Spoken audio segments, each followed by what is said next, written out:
আজকে বিকেলবেলা মুডটা একটু ভালো করবার জন্য বেরিয়েছিলাম, কিন্তু বাইরে বেরিয়ে যে মুড আরো খারাপ হয়ে যাবে সেটা আমি নিজেও ভাবতে পারিনি।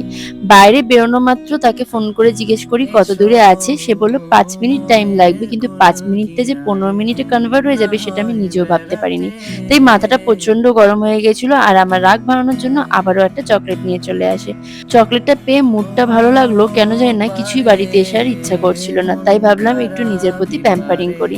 স্নান করে নিয়েছিলাম রাত্রিবেলা, স্কিন কেয়ার করে নিয়েছি, আর এখন বারান্দায় বসে বসে অনেকটা সময় নিজের সাথে কাটাবো।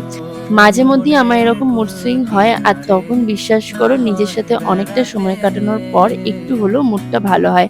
বারান্দায় বসে বসে কানে হেডফোন গুঁজে গান শুনবো, আর তার সাথে পছন্দের ক্যাডবেরি কিটক্যাট খাবো।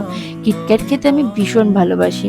তো অনেকটা সময় নিজের সাথে কাটানোর পর একটু হলেও মুডটা ভালো হয়েছে। তোমরা মুড সুইং এর সময় কি করো সেটা অবশ্যই জানিও। বাই।